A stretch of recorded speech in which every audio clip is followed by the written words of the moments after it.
Bismillahirrahmanirrahim. Assalamualaikum warahmatullahi wabarakatuh.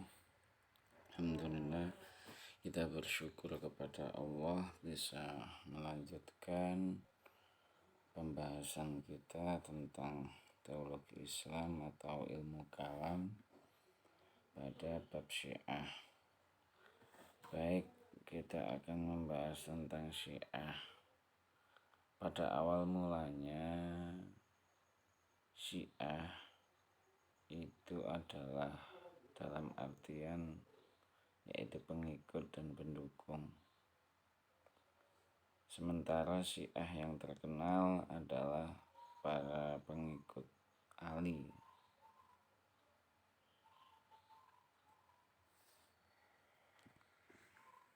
Bahkan ada yang berkeyakinan bahwa Ali adalah khalifah pilihan Nabi Muhammad dan dia adalah orang yang paling utama, paling afdol di antara para sahabat Nabi.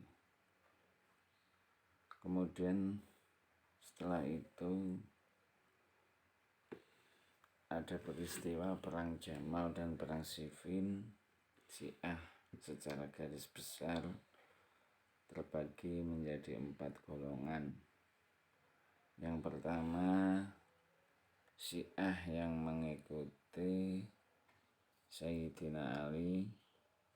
Kemudian kedua, mereka yang mempercayai bahwa Sayyidina Ali memiliki derajat yang tinggi daripada para sahabat lainnya. Kemudian kelompok yang tiga, mereka berpendapat bahwa semua sahabat Nabi adalah kafir dan berdosa besar.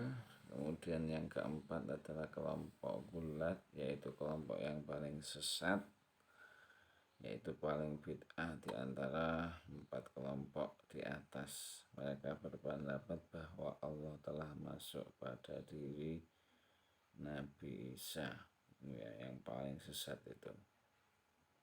Kalau yang kelompok pertama itu mereka tidak mengecam sahabat.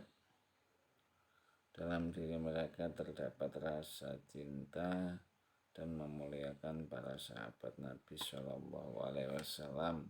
Mereka sadar betul bahwa yang mereka perangi adalah saudara sendiri. Kelompok dua yaitu Syiah yang menganggap Ali bin Abi Thalib memiliki derajat yang lebih tinggi daripada para sahabat lainnya. Kelompok ini, yang dua ini disebut tafdiliyah.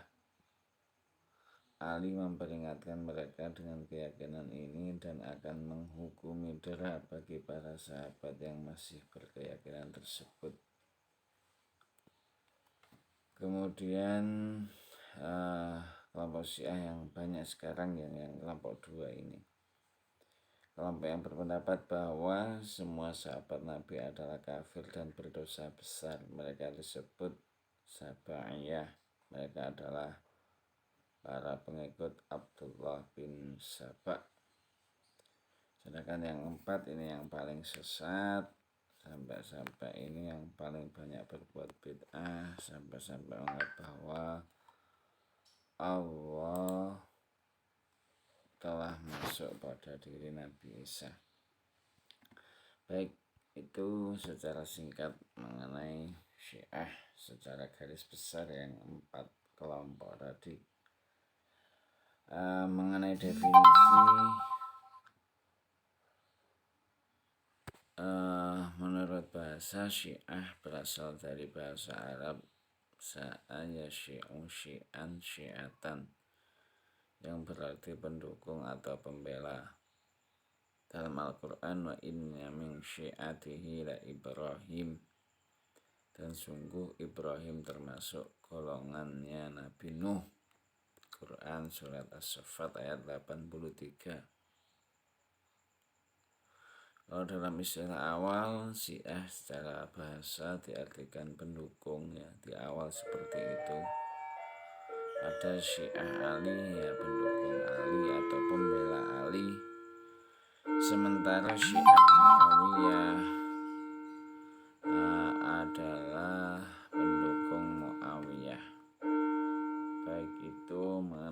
puasa.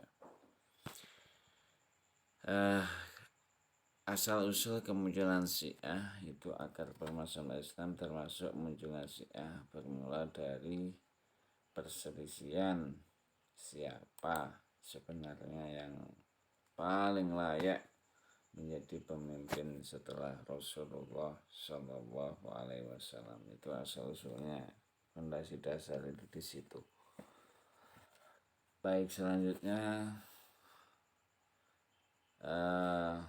pada perjalanan kita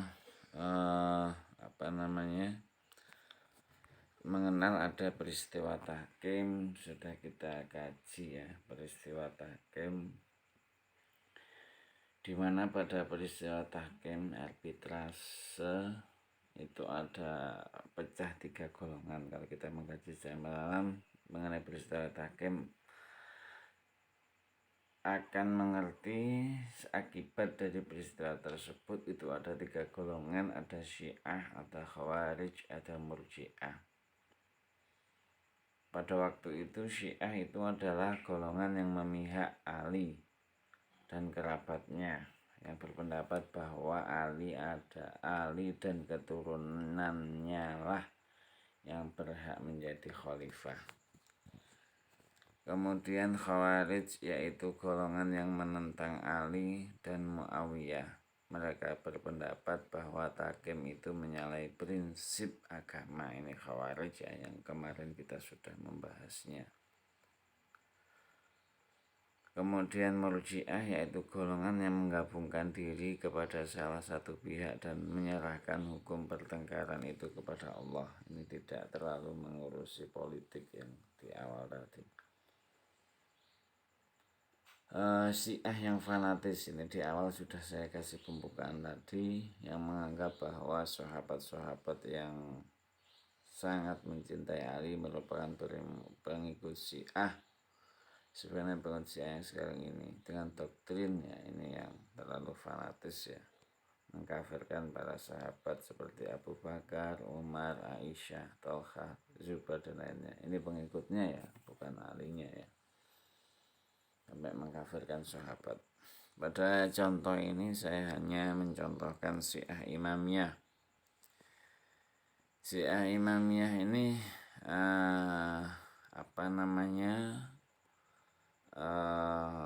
ini secara umum Syiah itu tersebar di dunia Islam seperti Iran, Irak, Suriah dan negara Islam lainnya. Syiah Imamiyah ini adalah yang menggemborkan tentang kepemimpinannya, termasuk pada awal mulanya mereka mengidolakan, menggemborkan, mempromosikan bahwa pemimpin yang layak setelah meninggalnya Rasulullah SAW adalah Ali radhiyallahu anhu. Baik, setelah itu ajaran Syiah Imamiyah. Nabi Muhammad yang pertama meninggalkan rahasia-rahasia syariat untuk dititipkan kepada para imam yang merupakan penerima wasiatnya. Nabi tidak menerangkan seluruh hukum, namun hanya menjelaskan sebagian saja yang sesuai dengan zamannya. Sementara sebagian lagi ditinggalkan agar para penerima wasiat menjelaskan kepada kaum muslimin sesuai dengan zaman setelah ia wafat. Jadi seperti itu ya, kondisinya luar biasa. Menurut Syiah Imamiyah, Nabi itu meninggalkan rahasia-rahasia yang berhak, yang bisa menerangkannya adalah pewarisnya, yaitu Ali bin Abi Thalib dan keturunannya. Ini Syiah Imamiyah. Yang kedua juga masih Syiah Imamiyah, mereka mendoktrin bahwa ucapan dan perbuatan imam merupakan syariat Islam. Sebab imam bertugas sebagai penyempurna risalah kenabian, maka ucapannya dalam bidang agama disebut syariat. Kemudian ajaran Syiah Imamiyah, menurut mereka para imam memiliki hak untuk melakukan tahsis kepada nas-nas yang bersifat umum dan melakukan takyid terhadap nas-nas yang masih mutlak. karena seorang imam memiliki kedudukan sebagaimana disebutkan di atas dalam penetapan hukum. Maka di sini imam itu bersifat maksum. Baik, setelah itu saya akan tidak memaparkan golongan Syiah yang lain, hanya satu itu. Secara garis besar yang 4 sudah saya ungkapkan di atas. Kemudian doktrin Syiah yang bertentangan dengan Ahlussunnah, ini kelompok Syiah yang ekstrim ya, ada yang moderat berarti. Kalau yang moderat tidak sampai mengkafirkan para sahabat, yang ekstrim ini adalah mengkafirkan para sahabat Nabi dan orang Islam yang mengikuti sahabat. Jadi tidak ada sahabat saja, tetapi orang Islam yang mengikuti sahabat itu juga dikafirkan. Orang-orang Syiah mempunyai pendapat bahwa Al-Quran yang ada sekarang merupakan tidak asli. Ada isi kandungan yang telah ditambahkan dan dikurangi oleh para sahabat, sehingga mereka berpendapat bahwa Al-Quran yang lengkap itu adalah di tangan Ali, kemudian diwariskan kepada putra-putranya, dan sekarang di Imam Mahdi Al-Muntadhor. Kemudian menurut sebagian kaum Syiah, riwayah-riwayah dari yang Syiah tidak dapat diterima. Mereka hanya menerima hadis-hadis yang diriwayatkan oleh Ahlul Bait. Hal ini berarti Syiah telah membuang ribuan hadis Nabi. Jadi ini ada hadis tersendiri ya untuk Syiah. Al-Quran juga tadi ada untuk tersendiri. Kemudian beberapa doktrin-doktrin Syiah, yaitu yang pertama konsep imamah. Kalau Ahlussunnah menganggap rukun Islam hanya 6, tapi Syiah rukun iman ya ada 7 ya, yaitu tentang imamah. Imamah itu berarti kepemimpinan spiritual dan pemimpin-pemimpin yang lain ya, pendidikan, agama, dan politik itu adalah imamah. Ada konsep taqiyah, yaitu ini yang terkenal di Syiah, menampakkan ucapan dan perbuatan yang berlawanan dengan apa yang disimpan dalam hati. Misal ia menampakkan kasih sayang kepada orang padahal ia melaknat. Ini konsep taqiyah. Kemudian ada lagi sudah ya, ini sampai terakhir, dan itu beberapa ajaran Syiah ada yang bertentangan dengan Ahlussunnah wal Jamaah. Sebenarnya yang paling dekat dengan Ahlussunnah wal Jamaah adalah Syiah Zaidiyah ya, yang tidak sampai mengkafirkan para sahabat. Dan memang kita di teologi Islam ini adalah mempelajari pemikiran-pemikiran seseorang yang dasarnya adalah interpretasi dalam Al-Quran, interpretasi mengenai ayat Al-Quran, kemudian menemukan faham yang berbeda.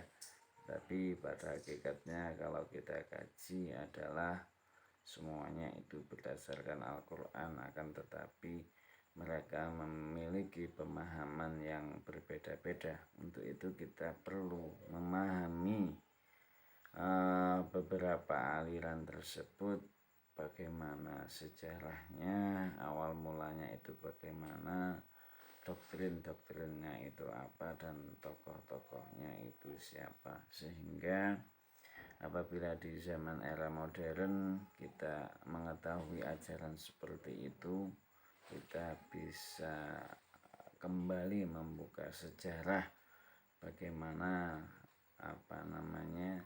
peristiwa di masa lalu yang masih berkembang pada saat ini. Demikianlah penjelasan singkat saya mengenai Syiah. Semoga diberi ilmu yang bermanfaat. Assalamualaikum warahmatullahi wabarakatuh.